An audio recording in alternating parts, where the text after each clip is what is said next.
मेरे ख्याल से बहुत अच्छे अच्छे बच्चे ऐसे हैं जो कई बार प्रीलिम्स में फेल हो जाते हैं। क्यों हो जाते हैं? इसकी एक वजह तो ये हो सकती है कि उनके पास बुद्धि का अभाव है ना। ये तो आप मानेंगे नहीं, मानना भी नहीं चाहिए। क्यों मानेंगे भाई?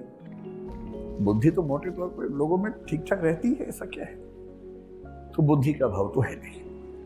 एक आध कोई बच्चा ऐसा हो सकता है कि उसकी रीजनिंग बहुत कमजोर है, मैथ्स बहुत कमजोर है, इसलिए वो उसी से कर नहीं पाता, उसकी बात अलग है। लेकिन जनरली आप में से एक भी ऐसा बच्चा नहीं है जो इसलिए प्रीलिम्स पास नहीं कर पा रहा कि उसकी कैपेबिलिटीज में कमी है। मैं तो ऐसा नहीं मानता हूं, आपको भी नहीं मानना चाहिए। तो क्या वजह हो सकती है? एक वजह हो सकती है कि आपकी मेहनत में कमी है।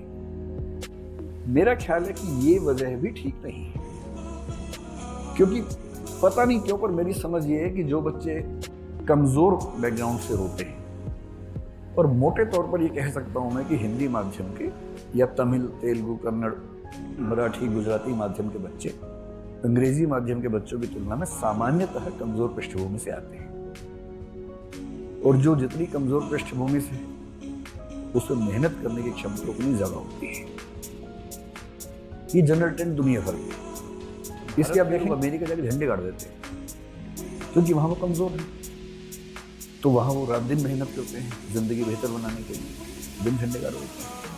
मतलब ये भी है कि यहाँ के बेस्ट लोग वहां जाते हैं, वो भी एक पक्ष है इसके पीछे।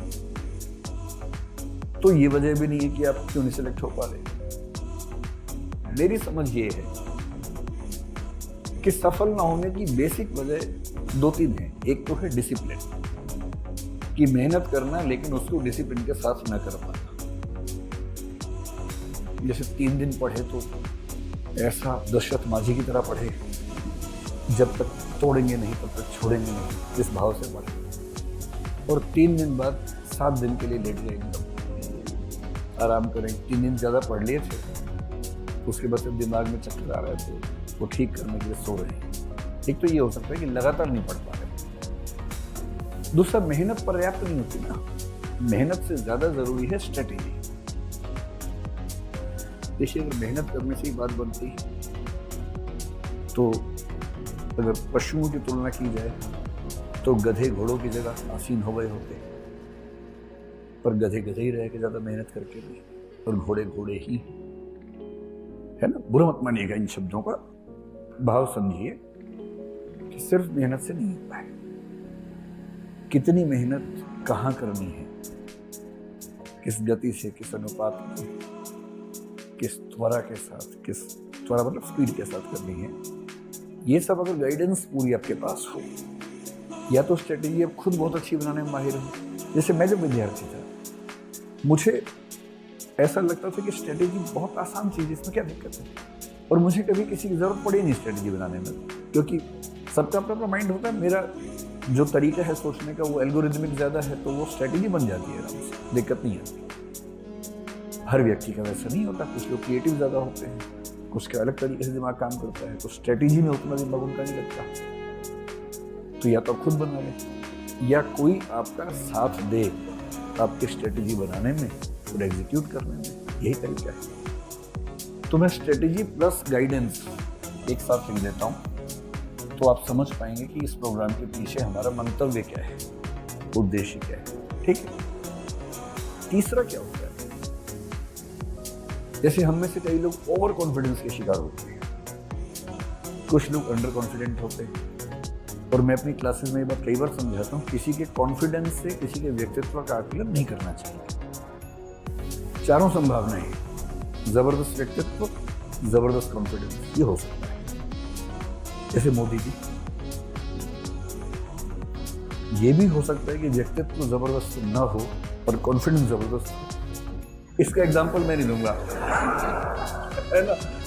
वैसे देश का माहौल ठीक नहीं, पता लगा इसी पे किसी ने मार दिया और कहा कि यूक्रेन से बम आया था। अभी तो यूक्रेन के नाम पे कुछ भी हो रहा है।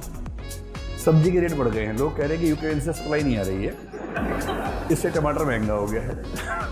अजीब हाल है। युद्ध का फायदा सब लोग अपने अपने तरीके से उठा लेते हैं। तीसरा ये भी हो सकता है कि योग्यता ज्यादा हो पर कॉन्फिडेंस कम। और चौथा तो होता ही है, योग्यता भी कम, कॉन्फिडेंस भी कम। वो तो खूब दिखता है। तो पहले मैं भी जब छोटा था आपकी तरह, जब मुझसे कोई बहुत कॉन्फिडेंस से बोलता था ना कि मैं तो आईपीएस बन के मानूंगा, मैं डर जाता था कि ये तो बन ही जाएगा, इतने कॉन्फिडेंस से बोल रहे हैं। धीरे धीरे कई अनुभवों से मैंने सीखा कि बोलने पे नहीं जाना चाहिए, और अब तो उल्टा हो गया है। प्रीलिम्स में 100 क्वेश्चन होते हैं, जब मुझे कोई बच्चा बोलता है ना कि 70 ठीक है, मैं समझता इससे तो नहीं होगा। जब कोई कहता है कि नेट स्कोर 150 प्लस आ रहा है, तो और मेरा अनुमान आमतौर पर ठीक निकलता है, सब नहीं ही होता है। फिर वो कई साल तक गीत गाते हैं कि गोला गलत भर दिया था, या रोल नंबर मैंने तो ठीक भरा था, जो इन्विजिलेटर था मुझे गुस्से में देख रहा था, उसने बाद में रोल नंबर चेंज कर दिया मेरा। ऐसी ऐसी बातें, इसी को गालिब कह गए हैं। हमको मालूम है जन्नत की हकीकत, लेकिन दिल के खुश रखने को गालिब ख्याल अच्छा है। तो ख्यालों में रहिए, क्या दिक्कत है। तीसरी बात जो मैं कहना चाह रहा हूं, आप दरअसल कहां खड़े हैं। दुष्यंत कुमार की एक पंक्ति में बड़ी, तुम्हारे पैर के नीचे जमीन नहीं, और कमाल ये है कि तुम्हें इसका यकीन नहीं। पैर के नीचे जमीन है ही नहीं, खड़े हैं हवा में, और कॉन्फिडेंस ऐसा कि बाप रे बाप। तो याद रखना, तुम्हारे पैर के नीचे जमीन नहीं, और कमाल है कि तुम्हें इसका यकीन नहीं। ऐसा आपके साथ ना हो जाए। एक मैंने बड़ा अच्छा कार्टून देखा, एक फट्टा रखा हुआ है बैलेंस किया हुआ, उस फट्टे पे आगे एक आदमी खड़ा है, एक पीछे खड़ा है, इसीलिए बैलेंस है। पीछे वाला आगे वाले को लात मार रहा है, तो नीचे लिखा हुआ आ रहा है लात मारने से पहले अपना भी देख लो, है ना। कई बार जरूरी होता है कि हमें अपनी जमीन का आइडिया हो। तो लगता है कि हमें आपके पास एक साइंटिफिक फीडबैक सिस्टम हो। साइंटिफिक फीडबैक क्या होता है, सारा खेल इसी का है। अगर आपसे कोई पूछे मेंटरशिप क्या है, तो बोलना साइंटिफिक फीडबैक मैकेनिज्म। मूल रूप से ही हमें ये पता ही नहीं होता कि हम कौन से सेगमेंट में कितने अच्छे हैं, कहाँ कितने बुरे हैं। सब सेगमेंट, टॉपिक, सब टॉपिक, कंसेप्चुअल प्रश्नों में अच्छे हैं या फैक्चुअल में अच्छे हैं, कितना टाइम ले रहे हैं। ऐसा तो नहीं कि हम ठीक कर रहे हैं पर बाकी लोगों की तुलना में टाइम ज़्यादा ले रहे हैं। और जब हमें अपनी एक एक चीज़, एक एक अच्छाई और बुराई का साइंटिफिक फीडबैक ना मिले, तो हम अंधेरे में तीर मारते रहते हैं। और इसी प्रोसेस में देखिए, प्रीलिम्स जो है ना, पढ़ाई का खेल है नहीं। पढ़ाई तो एक पक्ष है, जिसकी स्ट्रेटेजिक थिंकिंग बेहतर है, प्रीलिम्स उसका निकलना बहुत आसान है। और जो स्ट्रेटेजी में कमजोर है, रणनीति में कमजोर है, उसका प्रीलिम्स निकलना बहुत मुश्किल काम। बेसिकली हम ये करना चाह रहे हैं कि आपको अपनी तैयारी के एक एक पक्ष में साइंटिफिक फीडबैक मिल जाए, और साथ में एक ऐसा व्यक्ति मिल जाए जो आपको मेंटरशिप यानी कि मार्गदर्शन, साथी की भूमिका में आपके साथ खड़ा हो सके, जो आपसे सीनियर हो, जो उन चीज़ों से निकला हो जिनको आप झेल रहे हैं, तो आपको बता पाए कि देखो इस चीज़ में दिक्कत है तो इसका ये समाधान, ऐसे करो, और हाथ पकड़ के आपको आगे लेके जा सके। अगर ये सब हो जाए, क्या होता है कि 2, 4, 5 नंबर से ही अटकते हैं हम लोग आमतौर पे। वो 5 नंबर मुश्किल नहीं है इस प्रोसेस में, और इस वजह से हमने इन सब चीज़ों को मिलाकर एक कंसेप्ट बनाया। हमारी एक बड़ी टीम, करोलबाग में कुछ लोग हैं, कुछ ये हमारी टीम है, सबने मिलकर प्लानिंग की ताकि जो भी बेस्ट हो सकता है वो सारा यहाँ के बच्चों को मिले।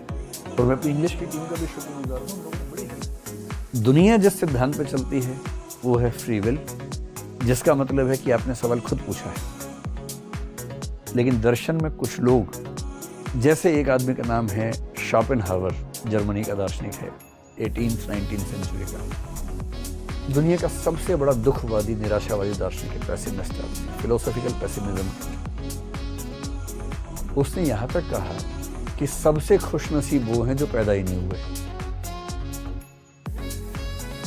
नंबर 2 पे वो हैं जो पैदा होते ही मर गए, और सबसे बदनसीब वो हैं जो जिंदा रहने को बाध्य हैं, जैसे मैं। इतना दुखी था वो इस दुनिया से। और उसने ये बात की, जो वाक्य आपने बोला ना, वो वाक्य उसने बोला और एल्बर्ट आइंस्टीन ने कोट किया उस वाक्य को। क्या वाक्य था? मनुष्य वह कर सकता है जो वह चाहता है, पर वह यह चाह नहीं सकता कि वह क्या चाहे। आप चाह नहीं सकते, कर तो लेंगे, आपके मन में क्या इच्छा आएगी वो भी आपके बस में नहीं। Man can do what he will but can not will what he will. ये उसका वाक्य है, अल्बर्ट आइंस्टीन ने इसको कोट किया एक बार। तो आपका सवाल गहरा है, लेकिन अभी फिलहाल ये मान के चलिए कि आप जो कर रहे हैं आप ही कर रहे हैं, उसमें जीवन ज्यादा आसान रहेगा, वरना कमंडल वाला भाव मन में जल्दी आ सकता है।